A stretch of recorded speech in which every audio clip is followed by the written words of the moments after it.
Hey guys, welcome back. Thief here from Archer and Thief, and I'm kind of pissed off because I just did this voiceover, but then I realized that my thing was on mute, so I have to redo this again anyways. Anywho, we are talking about the WWE 2K23 My Rise mode. It has two sections, or two different versions. It has the one that's where you play as a male superstar, and your thing is the lot, and it's basically the whole ruthless aggression thing. But then you have one where you play as the legacy, which is like the female career path and stuff, which I'll do at some other point, because I still gotta make myself a lady to like fight as, right? I could import somebody from like a thing, but I'm not doing all that. But I do like how the story went for the most part. It's like you come in, you're like the next big thing, you're hot right now, but you know, due to certain situations and a bit of like your own my guy's ego, I guess. It's like, okay, you form a faction at one point because you don't want to do the lock thing no more. And with the Gabriel Slade, and then you can and I think you could choose. I don't know if it changes depending on who it is, but it's you can be Evolution or MVP. And then, however, due to the Hurt Locker or Evolution. But basically, a match happens. You get jumped at one point. Again, I picked the Hurt Locker just because I was like, okay, I'll go with MVP. There's not that many black people in WWE anyway, so might as well stick together. And then I basically get kicked out of the faction. And then at one point, there's an argument with Shawn Michaels. Some stuff gets dropped. I knock him over accidentally when he's leaving the ring, and I get fired. Then I end up working as a mocap for the new WWE game coming up, and I run into Sami Zayn, who's being a dick. So I basically fucking shove him over the like ring ropes whenever he's like on the turnbuckle, which was actually pretty funny. Then I get fired again. Then I go through a whole series of other matches and stuff like that until eventually he's kind of just like, okay, are we done here? And it's like, yeah, I guess we're done here. Let's go and get the NXT title because why not? It's an open challenge night. We're gonna make headlines here. So basically, we're stealing the title and we're stealing the belt, which I actually really enjoyed because you get a custom entrance with you and Tavish here, who is I guess your mentor in this game. But yeah, don't ever play as him. He is slow as shit. You have to beat it for a side mission if you want him as a potential ally, which you don't get. You have to beat Goldberg at the Performance Center, and it's not easy because he is so goddamn slow. But yeah, basically you start hitting up all the other spots you wrestled at with the belt and the trophy. Until eventually, Tavish makes a deal to trade it back to WWE so you don't get sued, but you get to be back on WWE. Also, I really like the voice actor that we have here. Like, I really love his energy because like, when he gets pissed, he gets pissed. But he also has that, like, he gives off the ruthless aggression energy. But yeah, I also got the DLC for the game where you get the ruthless aggression era people like Batista, John Cena, Randy Orton, and who's the other one? It was John Cena as the prototype, the Leviathan, which was Batista, young Randy Orton. There was four people, and I'm blanking right now. This is really bad. Brock Lesnar. It was a young Brock Lesnar. And what fucks with me is like you would think they'd be higher ranked because they're like younger. They are all besides one of them like in their 70s overall. I'm like they are ass in this game, like which I get for like it's like their debut performances and whatnot. But it's also like Jesus Christ, like at least Brock Lesnar like make him a little better. Like this is him in his prime. Unless you want to be like no post UFC Brock Lesnar is in his prime. It's like yeah, we'll talk about it later. So despite everything you just said, I'm not inclined to try again. Well, I do like that Shawn Michaels is kind of like the antagonist. I'm not gonna call him a villain because he's technically just doing business stuff, but like he's the antagonist in this one. I'm kind of a butthurt we don't get to fight Old Man Michaels at any point, but it's like it is what it is. Now that you're here, like at one point he started walking towards the turnbuckle and he's like, "Hey, don't turn your back on me." And I really thought he was gonna hit my guy with the super kick, but I also forget he's almost like fucking 60, so I was like, never mind, his leg ain't gonna go up like that no more. Little detail you might want to consider. That is, if you don't become WWE champion within 58 days from today. Yeah, see, this is also one of the WrestleMania. The wrestling stories in WWE that don't end at WrestleMania. It's like, nah, SummerSlam is your only chance. But the thing is, and here's what fucks with me, right? after you finish the SummerSlam thing, there's no credits or nothing. It just takes you right back to the front of the game. Like my cousin beat it before I did because I did all the side missions first. He didn't, But this whole and he was like, he's like, bro, the ending's gonna piss you off. He just texted me that, and I was just kind of like, why? Did someone die? Do I get forced to lose at the end or something? And he's just like, and he said something, and I was just kind of like, well, I guess I'll see. And at the end, I was kind of just like, well, it just ends. He's like, yeah, it doesn't keep going. I was like, 50 that hasn't happened since like they stopped doing that after like what 2008? Because I think 2009 story mode just ends at WrestleMania from those points on. no chance.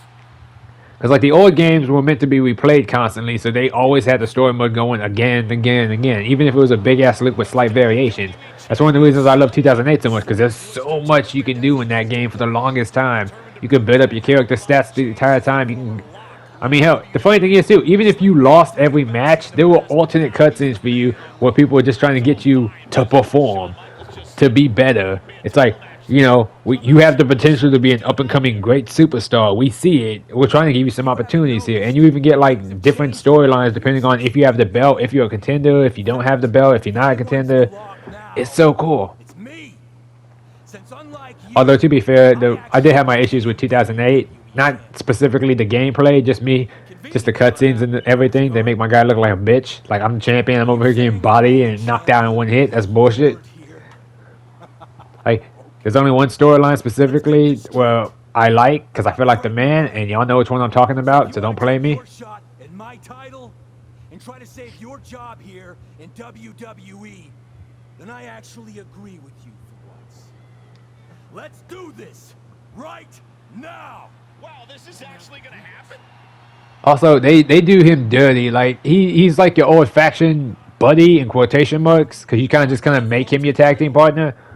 But like once he becomes like once he becomes from like Gabriel something to like Slade, like just Slade, it's kind of just like okay, like he still gets no respect from people. There's still one thing I remember where he has to lose to Randy Orton because they're like, this is what's best for business. They make him lay down, and Randy Orton just straight pins him for a 3 count in a immediate match. And I was like, that's so dirty. And then he just rolls out the ring and leaves. This one was actually a nice touch, though. I like the idea that Cody Rhodes is just kind of like, hey, you know, he has my dad's trophy. I want it back. Let's do a match. Yeah, Matt Riddle, that was his name. Like, I like him, though. He's actually really fun in this game. And also, I watched him live, so I think they call him. He says he's like the original bro. He's so chill in this game. I love him so much. But yeah, Hurt Locker MVP in them, and I was like, okay. And they let you make your own faction, but for some reason, this is what gets me right. I think a faction is at least. I know it's supposed to be like what 3 to 5 people on average, right? Like when you think of like Evolution, you think of like because when you think of tag teams, it's usually 2 people. 3 people is I would argue because again, I don't think a 3 people team is necessarily a faction, so much as it's like a. I would argue just having 4 or more, but I could be wrong. You know, like two male superstars, 1 female. I said female superstar, 1 diva. Like there have been those, for instance, where it's like a tag team with a female wrestler that's also a man, that also like part times as a manager or something. It's like, yeah, that could work. But then when you think of faction, you think of having more people, because I still feel like it's just a tag team thing with me. Also, I had to change my finisher because I didn't realize he had the unprettier. Motherfucker calls it the Slade Runner. My ass. But yeah, I was with the Hood business. I don't know. For some reason, I keep trying to call them the Hood Locker, and I'm like, no. But yeah, basically their faction just combines with Evolution's faction, so it's like, okay, well now we got like 2 new things here. So you would think like, okay, they got like 4 to 5 people. Am I gonna get 2 more allies? Because again, I did all the side ones to get everyone. The only ones I couldn't get for some reason were Batista and Edge, and it might have been because my decisions earlier to not be a dick or something. I don't know.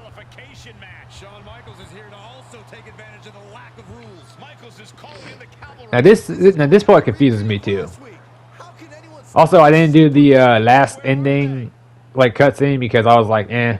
But like there was 4 of them in there, which implies that either my two superstars took care of it with Tavish, or we attacked them earlier before I came out here because it's no DQ.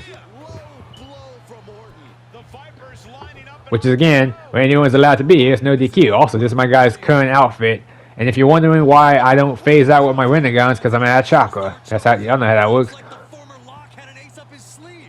Also, I like that guy though, the Chosen, because at first he's just like a really egocentric like douche. He's all about social media and like highlights and being famous. But then like when you find out, he's like, yeah, no, I was actually a huge fan of yours before you went to WWE. But then you kind of forgot what made you you, and I lost respect for you. But then he gets it back later on, don't worry. And you basically just call him in to help. He's not even tapping me. That's hilarious. But he's not even. He's like, you know, you kind of just call him in for this small favor. All he does is come in and hit a random bulldog, which I guess. Oh, I said bulldog. I'm stupid. Leg drop. And now he has an opportunity to strike before the championship or bust deadline expires. Which I guess, to be fair though, Randy, there's no way in hell Randy Orton could have planned for that. But there's also no way to know if that was the specific plan, which was like, yeah, if someone tries to come in and sneak me, you're gonna come out and sneak them or something. Which I assume was the actual plan. Otherwise, it'd be stupid. I remember I did something similar when me and my cousin did Universe Mode, and I had like Valhalla on my team, and her and my guy just did this part right here. My cousin's like, oh wow, you already cheating on your manager with other people, and I'm like, wait, what?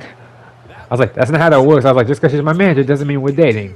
Actually though, I will do the Legacy one. I might actually stream that one, but I still gotta make a female, and that's gonna take me a while, so, you know, I'll see y'all around. Peace.